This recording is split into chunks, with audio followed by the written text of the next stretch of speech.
Hello guys, welcome to the fourth part of the CRUD app project using Rust on my YouTube channel. So in the last video we did run our app on the local host and test all the endpoints to be working. In today's video we'll build a Docker image of our app and then run both the PostgresDB as well as our app in a Docker container environment. Now let's go ahead and get started. So first of all, we have to move one thing to the secret. So basically this is hard coded here, which we want to move to the environment configurations file. So what we'll do is into the cargo terminal, we'll add a dependency.env with the latest version, build it. Once it's finished building, we'll go to the user service and here we'll say .env.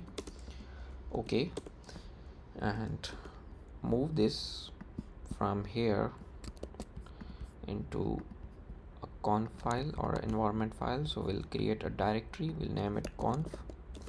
Inside the directory we'll create a file and we'll name it secrets.env.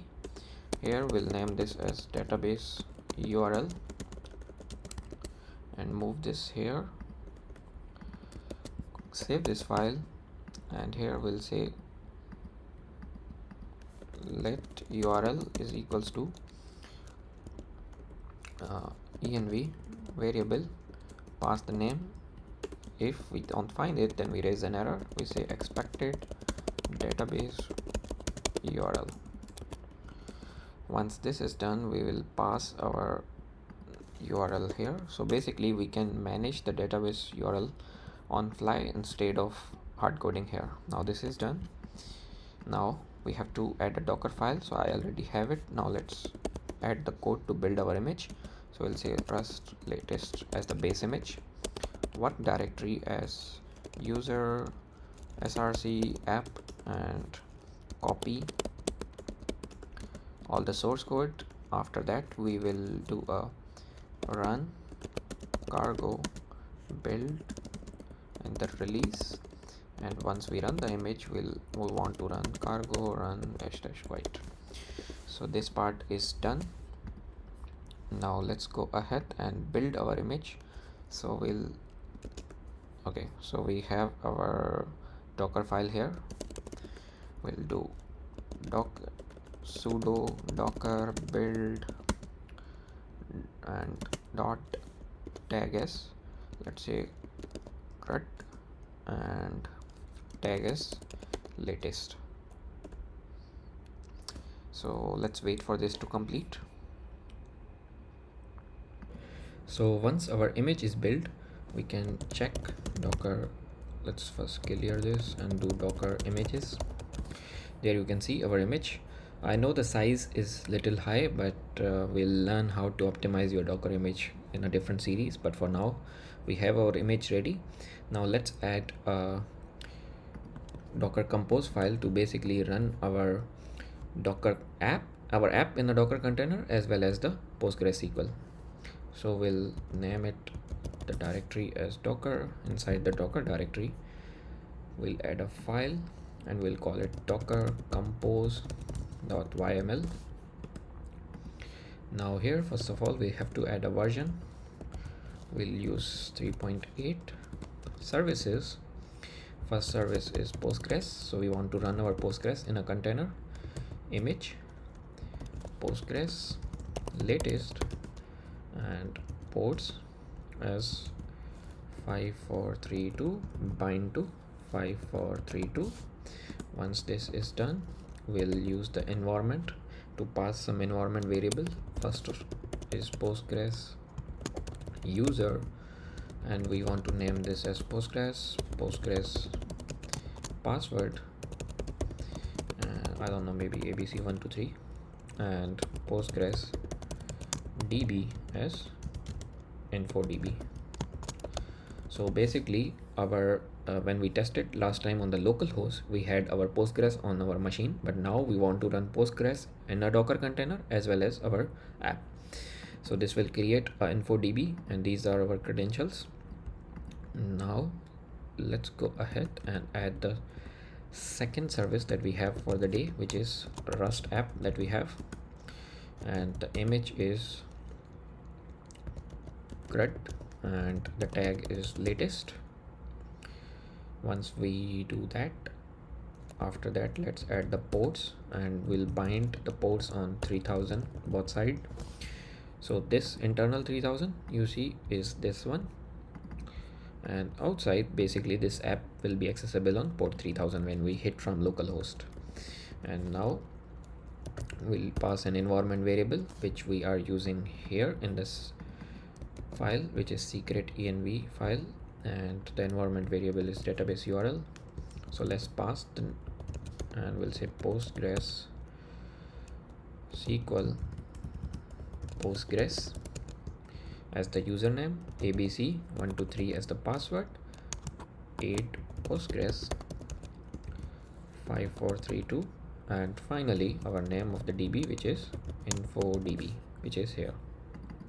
Once we have this, one last thing we have to do is add a depends on for this, which is postgres. So basically this container depends on when to start is when the postgres is started, go ahead and start this container. So when this container postgres runs, after that run our container. Otherwise this is useless because it's just a CRUD app which depends on the DB.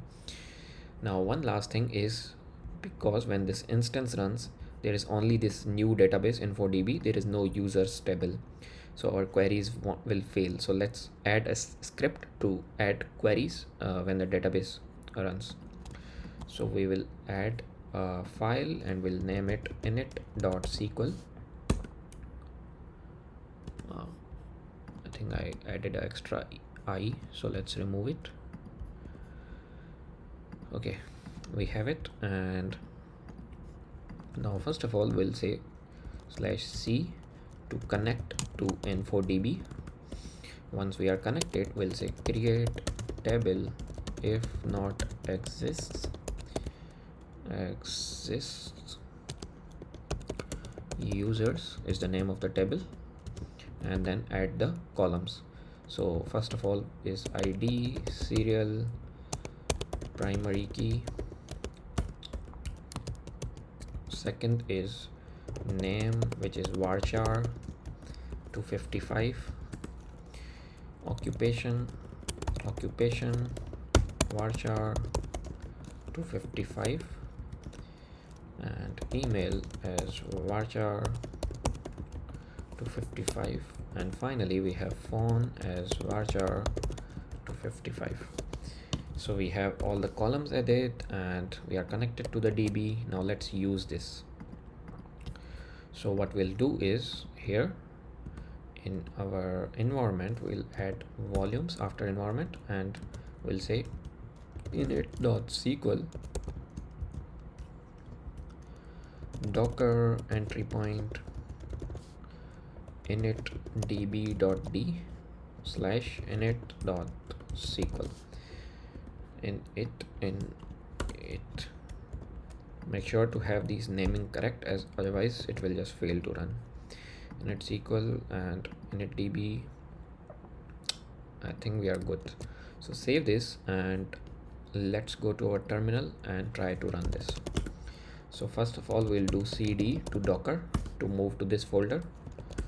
Yes, we are in this folder where we have our Init.sql, our docker compose, and now we have to just run docker compose up. Let's see,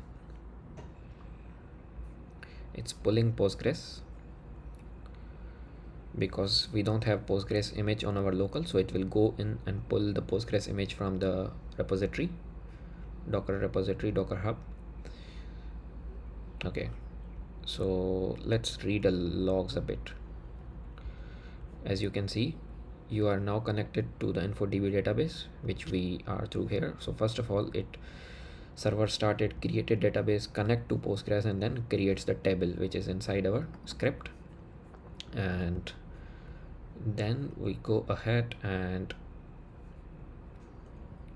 database system is ready, but why is our app not started? Rust app. Okay, it started. As you can see, starting service and listening. So let's go ahead and test it.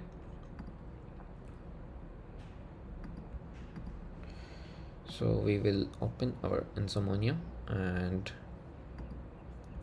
test. So I'll just do a HTTP call on users.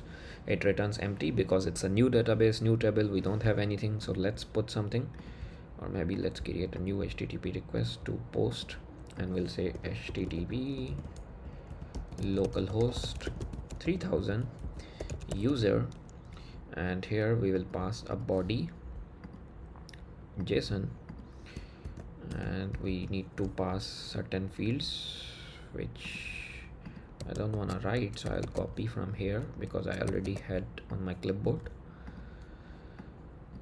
Let's name as semicolon, occupation as YouTuber, and email as semi@colon.com, and let's keep the phone as safe, so we'll call a post request. And now let's get these details. There you go. So we have our records entered. So I won't test all the APIs because everything runs, we know. So that's it for this video, guys. We are able to run our app in the Docker environment and test it. I hope you guys loving this series. I will drop both Init.sql and Docker Compose in the description, so in case you guys want help, you can check it out. And if you have any questions, feel free to leave in the comments. I'll catch you guys in the next video. Thank you.